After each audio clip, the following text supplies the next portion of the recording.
Wait, no, let me Hold on, I'm gonna finish. tell you No, what the let me opinion. finish. So everything. So y'all mean to tell me that he cannot prove anything that was in that suit?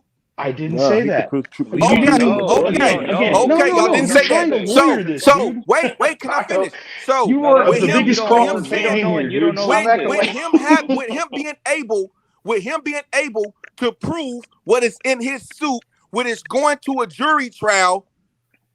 And if y'all saying that Terence Crawford, it's some truth into what Terence Crawford saying, y'all agreeing with it. There can be, but you don't know and we don't know. That's Here's what we're the trying thing. to say. You over here assuming. It's not about what you know. It's not about. It's about what you can prove. And I'm not saying. Listen, again, I'm gonna be I already know that. here. And I'm that's not why I saying said that. I'm not saying Terrence is a liar. I'm saying he's not. I'm not saying Terrence is a liar. What's in that lawsuit? Can Terence Crawford prove it? I don't think he can. And what part you think he can't? Don't know. Hey, he can't prove. Okay, look. Here's what he can't prove. A racial one, bias. Be able A to racial have bias. A racial bias. It is without at least having video proof. It's almost impossible to prove that. I'm talking about racial bias. Now, the problem with the other part where he was saying that they were stalling him out to hold his career. There's some meat on the bone there, but here's the problem. Every promoter has been using it, even the one that just got sued in England. They're saying, well, I can't do anything right now because of the coronavirus. And it's working because it's stalling everybody out in federal court. And not only that, like, look, people think it's all, well, he might have a case because of the law. Let me tell you how the law works, the real law works in America. Money talks and bullshit walks. He got a That's jury the truth, trial. Dude. It's going to be a jury trial. He just got to prove to the jury. Man, you're talking about Bob Arum. This dude is politically connected. He got. That's the scary part. And I'm not saying that because I like Bob Arum. That's just the fucking facts, dude. He's got senators in his back pocket, dude. That's the scary part. It looks impossible, but Mikey Garcia did win his court case against Bob Arum. He did. Absolutely. And I'm not saying it's not impossible. I'm not saying that. Look, it's really not, bro. And he can talk. Look, I'm not capping. I don't want you to think I'm on here trying to defend fucking. Garcia had is the same. I'm not defending what Top Rank's done in the past. All I'm saying is that in my opinion, I just don't think he's racist. Bob Arum on wax. Bob Arum on wax, stalling his career, talking about he don't sell, and that's stopping him from going and making money because other promoters is using that to block him from making big fights. He can prove that because that's what he said. Other promoters are. That's what he said. No, that's what Bob Arum said. Bob Arum said he lost so much money on Terence Crawford that he could fucking buy a house in Beverly Hills. But listen, they were saying that before Bob said that. Man, Bob said that shit because he knew Leonard Terence Ellerby Crawford said was gonna be out that of way there. before Bob said that. He said this guy don't sell no pay-per-views. We're not interested. He knew Terence Crawford was gonna be out of there. That's why he played him. That's why he played him with the pay-per-views. That's why he put that shit on fucking ESPN Plus so it could fucking flop. That's why he couldn't. He can't do that. That's who they have the contract with, man. Name another fight that Crawford took that wouldn't flop. Then it's not that. That's why Crawford is suing his ass because why he wasn't trying to make the Bud fight like he promised him and the fucking Manny Pacquiao fight that he promised. There's a few things here though. He promised him those fights, and he's supposed to get $1 million if he didn't get those fights. You can't. So why did Bomac say that he told Crawford not to sign for the Manny Pacquiao fight? What that man? We don't know if that's true or not. It is. Yeah, that's Bomac true because he said it was himself. 60-40 and he didn't want 60-40. No, you know what happened? Well, it must have been a good reason for them not to sign. Just like your advisors, your lawyer. Okay, so if your lawyer, your advisors, the people. Wait. Go ahead, Hold on. Go ahead. So if your lawyers, your advisors tell you not to sign something, you gonna sign it? Bomac is not no lawyer. He not no advisor. You don't know who else they had in the room. He's the one that told Crawford not to sign. So Terence Crawford just had Bomac in the room. He didn't have nobody else in the room. Well, Bomac said. Come on, man. All right, come on. You see, this is the thing, though, Taco. You can't. I asked you a yes or no question. Stop going around it.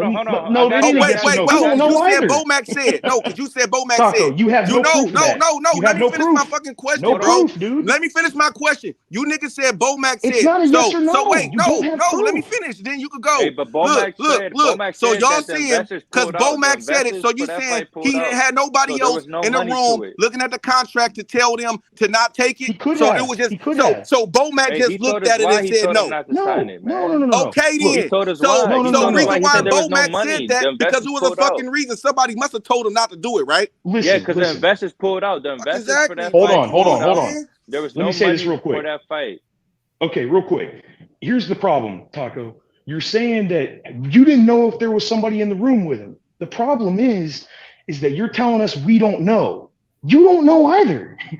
I don't know. Y'all telling me what Bomac said. You weren't in the room, so Bomac, because I do know. You know why? You know why I know? You don't know why I either. know? Because Bomac is no fucking No, lawyer. you don't know. Bomac is no fucking lawyer. Bomac is no fucking lawyer, and they gonna have somebody else read the fucking contract. They ain't just gonna send on Bomac This is eyes the to thing fucking that's read crazy that shit. too. All these They got people a team, now, bro. all these people that have been talking shit about Terence Crawford for the past 3 fucking years. All these PBC dudes, man, fuck Terence Crawford, Toby, calling him names and shit. Now they're all kissing his ass because he's claiming racism. No, they How's that not. for fucking No, hilarious? they Look not. at Drew Titan's video coming out tomorrow morning. Look at Drew Titan's video coming out tomorrow morning. What's on record is that Bomac told It's Terence you talk Crawford about not to on sign. wax. Go look at all On these fucking wax. That's LDBC on channels wax. that have been shitting on Bud Crawford for the past 3 fucking years. Now they're see, he was right the whole time. See, they like it when he says racism. Not all but of them, they bro. don't like him when he wants to fucking All fight of them. people. All of Not them. all of That's a them. totally All different of them. thing, man. Look at All this of shit. them, man. I don't Go look at Drew understand. I Titan's don't channel understand what right they now. Because Go to the listen they page. probably feel like they probably feel some type of way towards Bob. You can't help them the way they feel. Bullshit though, because they made up all kinds of shit about him when he was trying to get fights. Okay, And now they're gonna Canelo kiss fans his don't build ass. narratives. Canelo fans don't build narrative. Pacquiao fans don't build narratives. You're Okay. diverting the heat, dude. Stay on the subject. We're talking about Terence Crawford. We're not talking about Canelo. I don't. Okay. Canelo's You're beyond. moving the goalposts now, Taco. Okay. You're moving the goalposts, dude. Right. We're talking about Bud. You bring up Canelo. Hey, Moving the Sly, goalposts. I don't see the issue with Crawford saying that he felt that there was if he believes there was a bias or prejudice or racism within I don't top feel that there's an when issue it's not either. What I'm saying Man, y'all making it seem like all it these is. channels that have been shitting on Crawford for the past 3 years. Now they got a narrative. All I'm saying is what's on wax and what. Okay, and it's on wax that other fighters felt like Crawford too. Now, what's on wax is you got Spence, you got all these people that cap for fucking Leonard Ellerby, top ranked Toby. We don't want nothing to do with him. But the second that he's like, man, I can't speak on them. I think Bob Arum's I can't a speak on racist. them. Now they're I all can't like, speak oh, on we them. love I'm on Terence Ace Money Crawford. shit. I'm on Ace Money shit. I can't speak on them. So why did Crawford say? I heard Keith Thurman say fuck Bob Arum, Danny Garcia. They said fuck Bob. Remember Bob Arum? Y'all don't know Bob I remember everybody was saying fuck Bob Arum. You don't know Bob Arum. Everybody was saying fuck Bob Arum. He said, "Oh, y'all don't Nobody's know defending Bob Arum, dude. But Crawford Bob was. Arum, look, Bob Arum's a promoter. Was he's going to build you up, give you a name, make you fight dudes, and he's going to make money off you. And when you make a certain amount of money and you become a champion and you don't need him anymore, then you can move on. Okay. You guys feel like, hey, I got a question for Sly. Let me just ask Sly a question. Sly, do you feel like Terence Crawford is reaching on this one? Do you feel like he's capping? Is there some capping going on? Part of me does. A 150? Do you feel like Terence Crawford is capping? I feel part of it, Bob Arum has a case, but the other part is that, like, to accuse him, some of the shit that he's just accusing him of to me is just fucking petty. It's just my opinion, though. What did he accuse him of? What was petty? Like saying that there's racial bias and all this shit. What? How do you know it's... What racial? How is there racial bias? There's definitely prejudice. Hey, let me answer that when y'all done, man. I remember I was literally just watching a video with Floyd. It was like a seven minute video of Floyd breaking down how boxing is a very racial and prejudiced sport. And then I seen an interview on Fight Hub. Was it Fight Hub or Fight Hype? Whatever the video was, with Bob saying Floyd is whatever he said in boxing is the least racist sport. And I'm like, shit. You know, I don't agree with that. I definitely don't agree. Yeah, so I mean, for the most paid and successful athlete who went through hella trials in boxing to say it is a very extremely racial sport, and then this motherfucker Bob Arum say Floyd's crazy for saying. But look, Floyd, racial sport. And this is something that needs to be said. Floyd is in a position. Listen, and I don't. And this is Floyd is in a position where he kicked the ladder away from a lot of people. He got his money and kicked the fucking ladder away. Bob can't do that. He promoted Muhammad Ali. He can't do that. But that's the thing. I'm not saying it because he promoted Muhammad Ali, but there's other evidence to prove it. Bob paid Terence Crawford, so he can't do that. He can't. He Straw can't man hold argument. He couldn't do that to Terence Crawford.